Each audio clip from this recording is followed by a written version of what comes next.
welcome to Too Fond of Books. My name is Janelle, and this is part 1 of my Cloak and Dagger Christmas wrap-up video.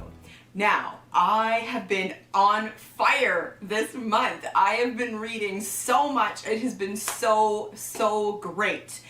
I have had a lot of time to read, and so I have actually read basically a book a day this month. And at the beginning of the month, I thought, ooh, I'll see if it's like an unwritten challenge, an unsaid challenge, unofficial challenge. But by this point in the month now, it is definitely a goal of mine to read one book per day for the month of December. And I am well on the way to achieving that goal. Very exciting. Black Diamond by Martin Walker. This is the third in his Bruno Chief of Police series. I quite enjoy this series. It's set in a village in France, I think it's the Dordogne region. Bruno is like, he loves his position. He loves his cottage. He's got, like, you know, his garden is growing the way he wants it, and he goes hunting for truffles, and he loves his life, and he would never want to get promoted out of his life in the village. In that way, he's very much like Hamish Macbeth. And so this one, there's a lot about the truffle industry, which I found fascinating.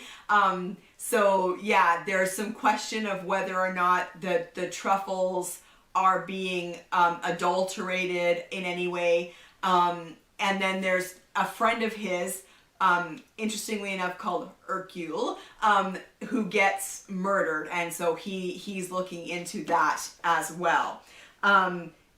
There are a Vietnamese family who has a popular stall at the weekly market gets attacked, and so he's also looking into that. Then there's a number of different Vietnamese families get attacked in the area as well, and so he's looking into that as well. I do really like this series. There's always interesting regional things that come up in the stories that I find so fascinating. So yeah, if you've never tried this series, give it a whirl. I like the setting in France.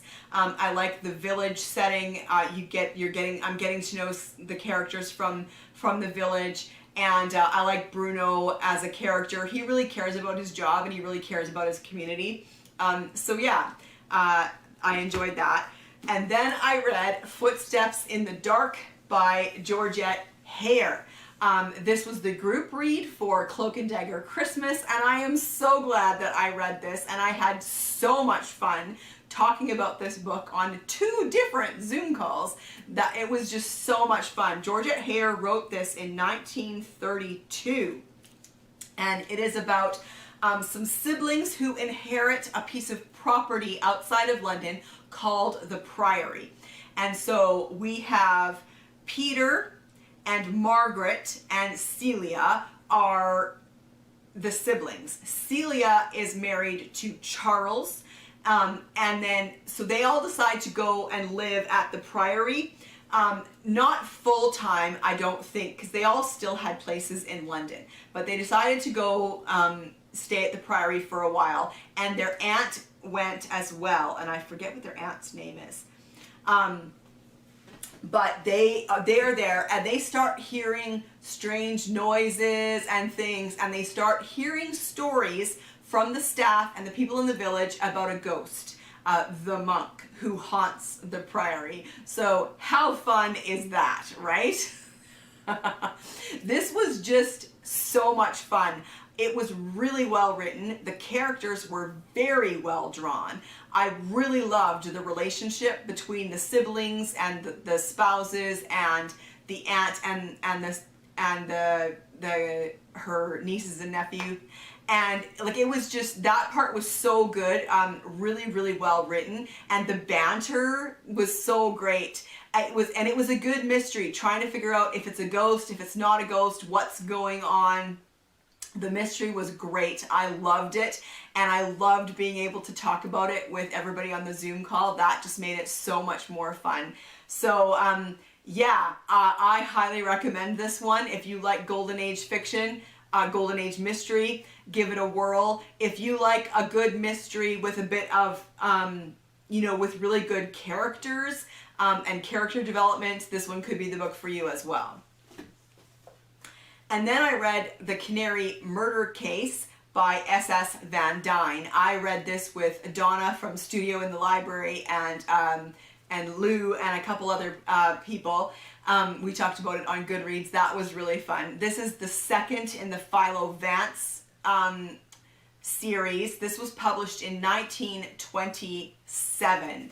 And like the other book, there are maps and all kinds of fun things. So these are stories that are narrated by Van Dine.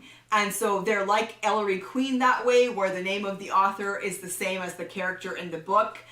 He narrates the story. They're told in first person. I mentioned this before when I talked about the Benson murder case, that he narrates the story, and so he's there for all of it, but he is remarkably uninvolved in the events of the story. He's there, but nobody ever talks to him, and like he never does anything. So he's really just there as a witness so that he can write the story, which I find really interesting. There's a part in here where he talks about his own role in the story. He says, "My role of Boswellian spectator." I thought that was an interesting way to describe his role in the story.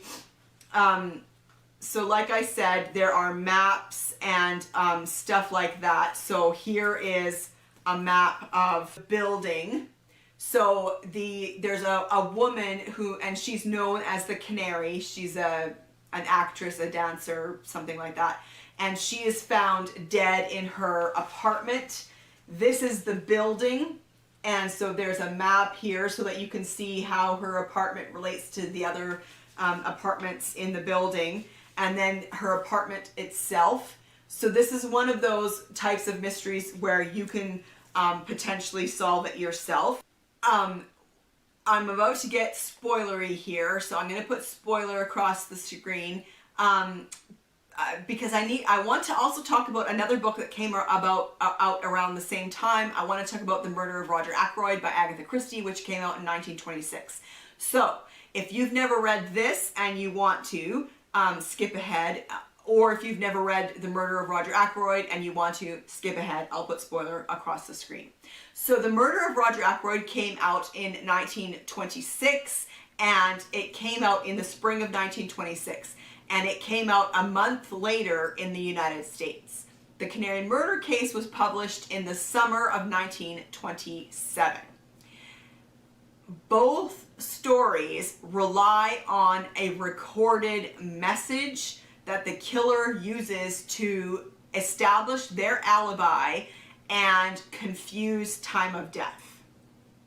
Also, the killer is allowed to commit suicide at the end rather than face trial.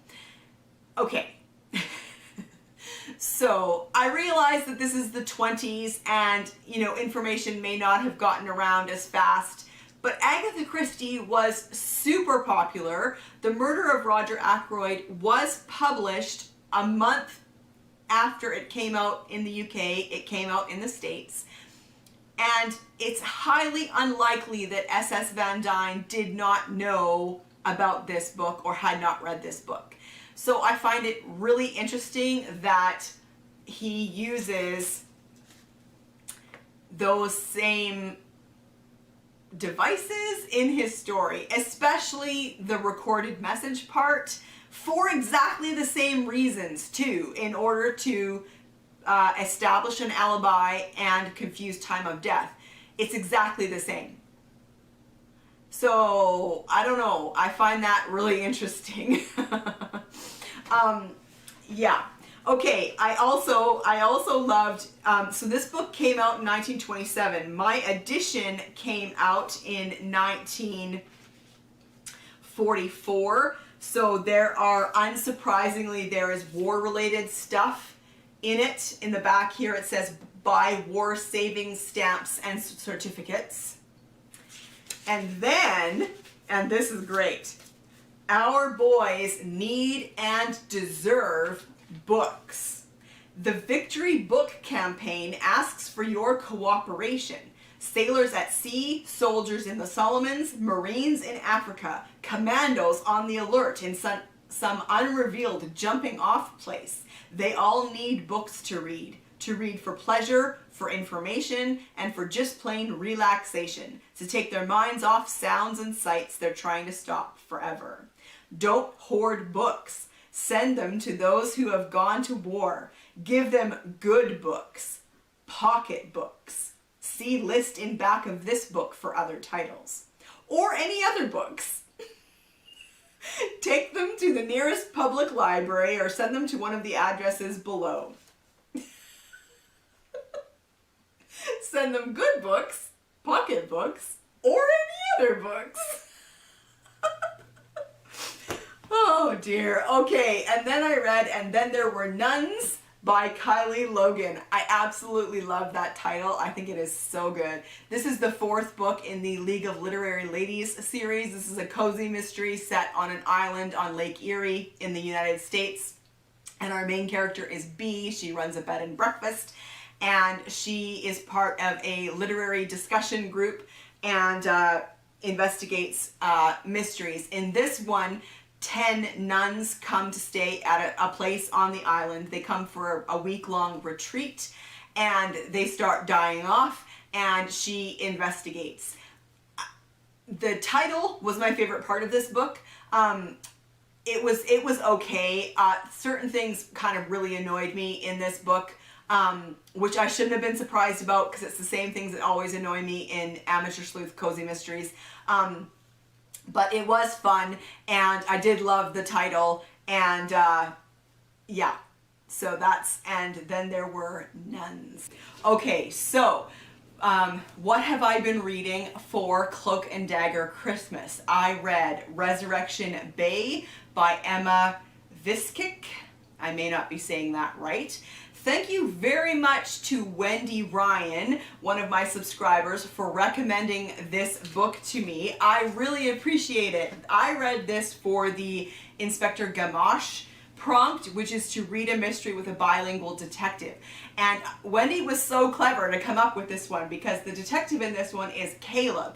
And Caleb works with his partner Frankie at an investigative firm, and they do, you know, they investigate fraud in businesses and kind of all kinds of stuff. And so he's a detective in a sense, and he's bilingual because he is deaf. And so he can speak English because he didn't go deaf until he was, I think he was about 5. So he can speak, but he also does sign language. And so I thought that was great. I thought that was a great interpretation of the bilingual prompt. And this book was really great. I really enjoyed it, and I already got the second book from the library. This is set in Australia, and the book opens with Caleb racing to get to his friend's house. His friend called him in a panic, and when Caleb arrives, his friend is dead. His friend is a police officer, and Caleb had asked him to help them out. Caleb and Frankie were looking into a case of, I think it was thefts from warehouses, and he had asked his friend to help him out, and he's convinced that his friend died because he had asked him to help him out, and he starts looking into that. This was great. Caleb was a really interesting character. It was a good mystery, well written. I loved that it was set in Australia. I think it was in Melbourne, but I'm not entirely sure. And then for part of the story, he also goes back to his hometown. There's some connections there. And so yeah, if you've never read Emma Viskic, I'm sorry if I'm not saying that right, give it a shot. This was really this was good. It was entertaining. And it had some twists that I didn't see coming. Okay, and then for the prompt of Tommy and Tuppence, read a mystery that features a great team, I read Oranges and Lemons by Christopher Fowler. This is part of his Peculiar Crimes Unit series, and this was published in 2021. This was published this year. I absolutely love this series so much. It features Bryant and May, and they are such a great team. They are senior detectives in every sense of the word. They are both in their late 70s, I think, although it's a little hard to figure out their ages because of the way the story is written. But they are the founding members of the Peculiar Crimes Unit, which is a unit in London that is tasked to investigate peculiar crimes, unusual crimes. And I just absolutely adore this series. I don't want to say too much because it's so late in the series, and if you haven't read them, I don't want to give too much away. But this series is quirky and funny, and the characters are so great. Yeah, I just love it so much. Okay, and then I'm part of a mystery book club, and we're reading through one a month. We're reading through the Ian Rutledge series by Charles Todd, and this is book number 2 called Wings of Fire. It's a historical mystery set immediately following World War I, sorry. And so this is potentially still 1919. It could be 1920, but I think it's still 1919.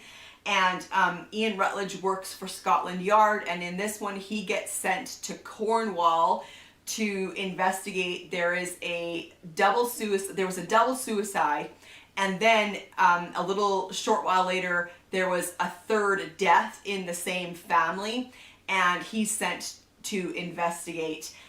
This one was crazy. Trying to keep the family relationships straight was a little bit tricky because there was the mother of all of the children had like 4 different husbands, so there was all these kids, but they're all like half siblings, and then there were spouses, and then there was a son that the father brought, that one of the fathers brought with him from a previous marriage, and so like it was just like hugely complicated. But I really like Ian Rutledge. I think it's a great series. He's such a great character. He fought in the First World War, and he came back with PTSD, and so he's dealing with that while he's also investigating murders and stuff. And so yeah, it's a great series.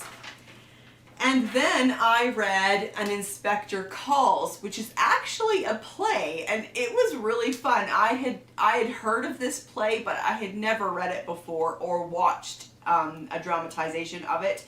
This is by J.B. Priestley, and it was written in 1945, but set in 1912. And it's a family. They're having a meal together. The Mr. and Mrs. and their 2 children, a son and a daughter, and the daughter's fiance, and they're celebrating an engagement. And then the doorbell rings, and it's an inspector who has come to ask them some questions. And it was good. It was great. It was well paced. Because it's a play in 3 acts that all take place in the exact same setting. Like, it's a play. Obviously, it's a good play for a smaller troupe to put on because there's no set changes at all, basically. But it's well written. It's well paced. It was interesting. I'm still trying to figure out the ending.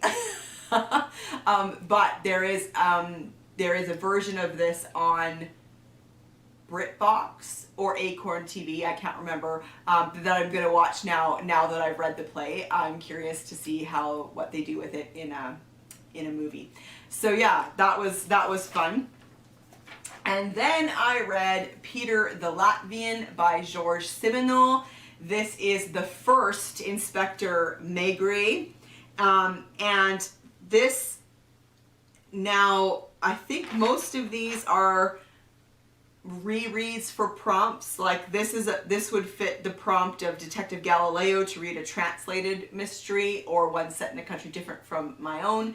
This has been translated, and it's also set in Paris, but I've also already read a book for that. Doesn't matter. I loved being introduced to Maigret as a detective in this book. He is on the lookout for a guy who is kind of known for fraud in various countries. They're on the lookout for him, and Maigret he receives telegrams that this man's arriving on a train, and so he goes to find this man, and in the train car where that man, it was believed to have been arriving, they find a dead man in the bathroom, and so it goes from there. I liked this introduction of Maigret. I really like Maigret as a character, and it was an interesting mystery trying to figure out the truth. And there was also just this fantastic description of Maigret. I wanted to read it to you. He had a way of imposing himself just by standing there. His assertive presence had often irked many of his own colleagues. It was something more than self-confidence, but less than pride. He would turn up and stand like a rock with his feet wide apart. On that rock, all would shatter, whether Maigret moved forward or stayed exactly where he was. Okay, and then I read the next in the Elizabeth I series that I've been reading through. This is for my personal reading challenge. This is The Fyre Mirror by Karen Harper. So, in this installment, in this series, Elizabeth I is the main character, and she has a group around her that she calls her Privy Plot Council, who investigate any cases of murder or threats to her person. And in this one, she has a number of artists at the castle to paint her portrait, and she's going to choose the one that she wants. And one of their tents gets burned to the ground, and not the artist, but his assistant was inside the tent and got killed. And then there are further fires, and they discover right away that the fires are started by a mirror that's used to reflect the sun, and then the fire starts that way. So they refer to them as the fire murderer, which is awesome. Anyway, I really like this series. I like the characters that we've gotten to know as we read through the series. This is like the ninth maybe in the series. And yeah, it's a good mystery trying to figure out who it is, who it could be, and why. That's so good. And then for the Inspector Bucket prompt to read a Victorian mystery or one set in the Victorian era, this is from Anne Perry's Christmas Mysteries series, and this is A Christmas Return. And this one is about Maria Ellison, who is Charlotte Pitt's grandmother. So Anne Perry has a long-running series with Charlotte and Thomas Pitt, and in this book, it's about her grandmother, and her grandmother goes to help an old friend, and I'm not sure. I can't remember how long ago it was, but her friend was married to a solicitor, to a lawyer, and a man had been charged with raping and murdering a girl, and her friend's husband was his lawyer. And then her friend's husband dies in a kind of a bizarre accident at his house, and the man gets a new lawyer, and he goes to trial, and he is found not guilty.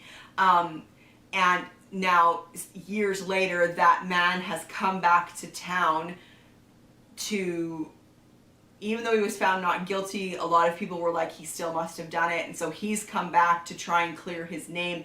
But in order to do so, he is implying that his lawyer's wife killed her husband.